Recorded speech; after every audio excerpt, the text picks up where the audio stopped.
It's Mohtashim मसद। उम्मीद करता हूँ आप सब खैरियत से होंगे। तो लास्ट वीडियो में हमने कवर किया था ionic character of covalent bond. इस वीडियो में हम कवर करेंगे डायपोल मोमेंट। तो हमारा मेन टॉपिक, हमारा जो आज का टॉपिक है वीडियो का, वो है डायपोल मोमेंट। डायपोल मोमेंट में हम क्या पढ़ने वाले हैं, आइए देखते हैं।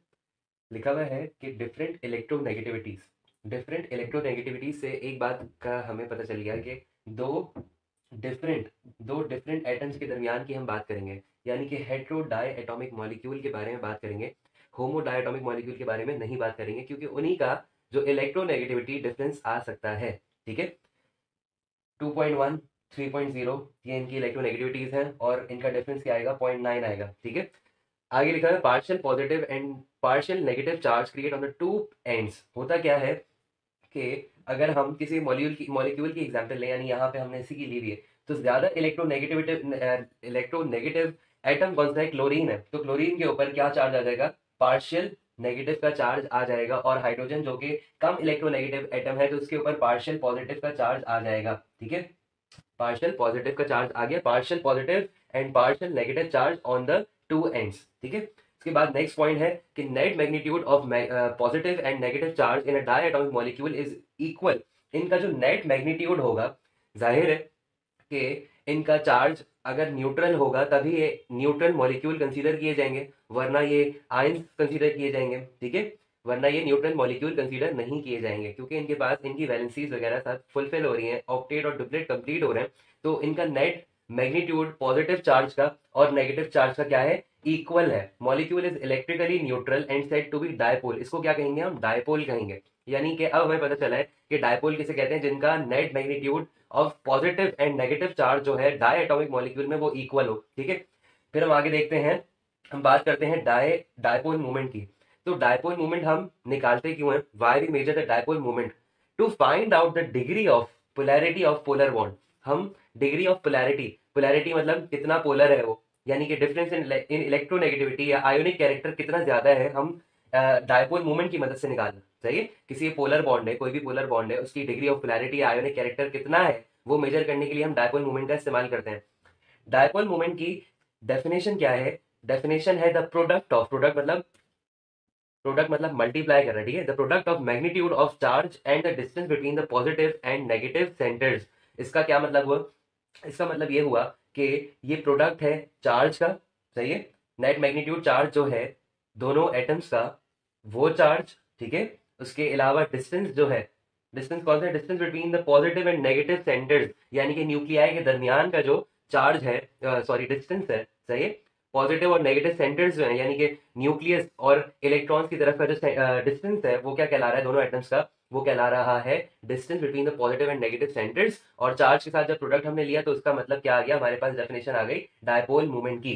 ठीक है, dipole movement is represented by an arrow. Arrow से हम क्या करते हैं, इसको रिप्रेजेंट करते हैं, ये एक वेक्टर क्वांटिटी है। उसके बाद चार्ज, हमारे पास एक और पॉइंट है कि charge is of the order, जो चार्ज, जिस चार्ज की हमने बात करी थी कि चार्ज होता है उसके ऊपर पार्शियल पॉजिटिव पार्शियल नेगेटिव वगैरह का जो चार्ज होता है, यानी कि एक तरफ पार्शियल पॉजिटिव का चार्ज है, एक तरफ पार्शियल नेगेटिव का चार्ज है। तो ये चार्ज जो है, charge is of the order of exponent -10 ESU, यानी इलेक्ट्रोस्टैटिक यूनिट, इलेक्ट्रोस्टैटिक यूनिट।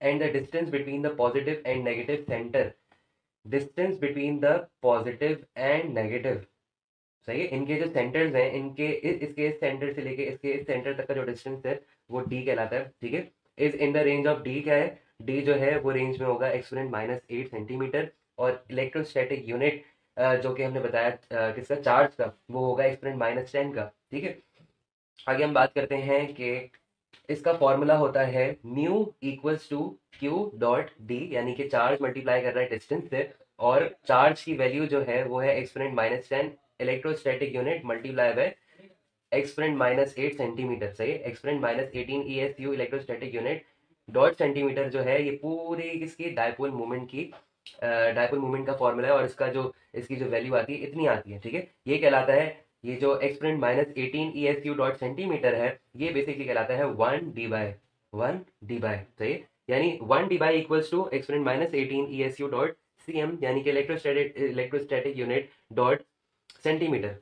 एक और पॉइंट है, the SI unit of dipole movement in is coulomb metre. जाहिर है कि चार्ज का यूनिट बेसिकली कूलम होता है, यहाँ पे इलेक्ट्रोस्टैटिक यूनिट हमने लिया हुआ है, लेकिन चार्ज का यूनिट क्या होता है, कूलम होता है, और जो मीटर है वो किसका, डिस्टेंस का यूनिट यहाँ पे लिया हुआ है। उसके अलावा एक और पॉइंट लिखा हुआ है, the interrelation between D by and coulomb metre is written as D by 1 D by. हमने डी बाय तब लिया था जब हम बात कर रहे थे इलेक्ट्रोस्टैटिक यूनिट और सेंटीमीटर की, लेकिन जब हम बात करेंगे कूलम मीटर की, दूसरी यूनिट की बात करेंगे और इनका रिलेशन हम लेंगे, तो 1 D by is always equals to 3.336 exponent minus 30 coulomb metre. ठीक है, ये इसका रिलेशन आता है हमारे पास। ठीक है, उसके बाद हमारे पास लास्ट टॉपिक है कि molecular polarity and shape of molecule. यानी कि जो डायपोल मूवमेंट है वो किस चीज़ पे डिपेंड कर रही है, वो पोलैरिटी ऑफ बॉन्ड पे भी डिपेंड कर रही है। यानी कि पोलैरिटी ऑफ बॉन्ड का मतलब ये हुआ कि आपका difference in electronegativity, ionic character जो था वो पोलैरिटी ऑफ बॉन्ड में आएगा, और ज्योमेट्री ऑफ मॉलिक्यूल में क्या आएगा कि आपका जो मॉलिक्यूल है वो कैसा है, एंगुलर ज्योमेट्री पर बेस करता है या लीनियर ज्योमेट्री पर बेस करता है। तो ये बात जो डायपोल मूवमेंट है वो इन दो चीज़ों पे डिपेंड करती है। ठीक है, उसके अलावा हमारे पास दो एग्जाम्पल्स बुक में दी हुई हैं, एक H2O मॉलिक्यूल के जिसकी ज्योमेट्री क्या है, एंगुलर ज्योमेट्री, और दूसरा कार्बन डाइऑक्साइड दिया हुआ है। कार्बन डाइऑक्साइड की एग्जाम्पल दी हुई है जिसमें जो हमारी ज्योमेट्री जो है वो लीनियर ज्योमेट्री है। ठीक है, तो अब अगर देखा जाए तो दोनों पोलर मॉलिक्यूल्स है, हेट्रो डायटोमिक मॉलिक्यूल्स हैं, दोनों की इलेक्ट्रोनेगेटिविटीज होंगी। ठीक है, तो अब देखने को हमें ये मिल रहा है, बल्कि ये डायटोमिक नहीं, सॉरी, पॉली एटॉमिक है। ठीक है, देखने को हमें ये मिल रहा है कि दोनों पोलर होने के बावजूद भी एक जो है वो नॉन पोलर है, एक जो है उसका डायपोल मोमेंट, सॉरी दोनों पोलर है लेकिन डायपोल मोमेंट उसका क्या है, जीरो है। ठीक है, और दूसरी तरफ अगर हम देखें H2O मॉलिक्यूल में उसकी वो भी पोलर है, लेकिन उसकी जो ज्योमेट्री वो एंगुलर ज्योमेट्री है, तो उसकी वजह से, उसकी ज्योमेट्री की वजह से उसका जो डायपोल मोमेंट आया है वो 1.85 डी बाय आया है। तो डिपेंड ये करता है कि अब आप खुद देख सकते हैं कि लीनियर ज्योमेट्री में एक तरफ बिल्कुल 180 डिग्री पर आ गया ना, तो ये जो इफेक्ट है वो क्या कर रहा है, वो कैंसिल आउट कर रहा है। सही है, कैंसिल आउट कर रहा है, यहाँ से भी लग रहा है, यहाँ से भी अट्रैक्ट हो रहा है, यहाँ से भी अट्रैक्ट हो रहा है, तो रिजल्टेंट जो आ रहा है, नेट इफेक्ट जो आ रहा है वो क्या हो रहा है, वो कैंसिल होकर आ रहा है जीरो। ठीक है, इसके अलावा अगर हम यहाँ पे देखें तो इसके साथ अगर यहाँ पे भी कुछ होता, अगर इसके साथ यहाँ पे भी कुछ होता तो क्या होता है, इनका इफेक्ट भी क्या हो जाता है, जीरो हो जाता है। लेकिन फिलहाल यहाँ पे कुछ नहीं है तो इसका नेट इफेक्ट जीरो नहीं आएगा, बल्कि कुछ ना कुछ आएगा, और क्या आया हुआ है, आया हुआ है 1.85 डी बाय। तो यहाँ पे हमारा टॉपिक खत्म हुआ, और आप लोगों को कोई भी अगर सवाल पूछना हो तो कमेंट सेक्शन में पूछ सकते हैं। इसके अलावा अपना ख्याल रखिएगा, नेक्स्ट वीडियो में इंशाल्लाह मिलते हैं। अस्सलाम वालेकुम वरहमतुल्लाहि वबरकातुहू।